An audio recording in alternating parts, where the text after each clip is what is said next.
আসসালামু আলাইকুম প্রিয় ভাই ও বোনেরা, আজকে একটা নতুন রান্নার রেসিপি নিয়ে আসলাম। কাঁঠালের বিচির সিজন আসলে আমরা এই রান্নাটা খুব মজা করে খাই। ছেলেরে দিয়ে পুঁই শাক আনালাম বাজার থেকে। পুঁই শাক আনিয়ে এই রান্নাটা পুঁই শাক দিয়ে করলে বেশি মজা হয়, তাই পুঁই শাক দিয়ে করব। প্রথমে তেল দিলাম, পেঁয়াজ দিলাম, লবণ দিলাম, তারপরে দিলাম হলুদের গুঁড়া, মরিচের গুঁড়া, আদা রসুন বাটা, পরিমাণ মতো সব কিছু দিয়ে কষাবো।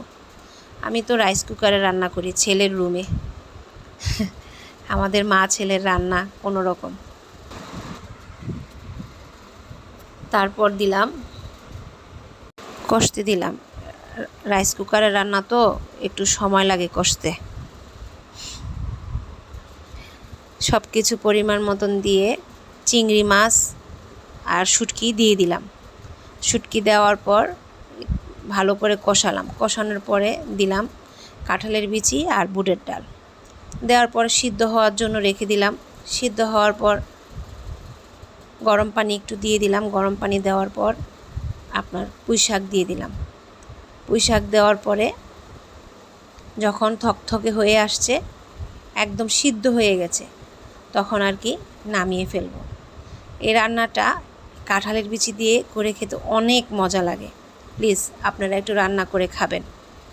আমরা এই রান্নাটা খুব পছন্দ করি। হঠাৎ করে দেখলাম রেহানা রাখি ব্লগে উনিও এটা রান্না করতেছে। খুব ভালো লাগলো যে ভালোই তো, আমাদের খাবারটা আমরা সবাই পছন্দ করে খাই। নোয়াখালী ডিস্ট্রিক্টের মানুষরা এরকম ধরনের খাবারই পছন্দ করি। তারপরে রান্না করলাম ছেলের জন্য লতি, তারপর রান্না করলাম পুঁই শাক ভাজি, তারপর রান্না করলাম মাছ ভুনা। বলবেন এতগুলি একসাথে রান্না করলাম, কে খাবে?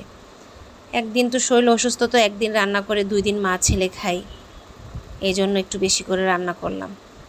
সবাই আমাদের জন্য দোয়া করবেন প্লিজ। এই রান্নাটা রান্না করে খাবেন এই কাঁঠালের সিজনে, খুব ভালো লাগবে আশা করি।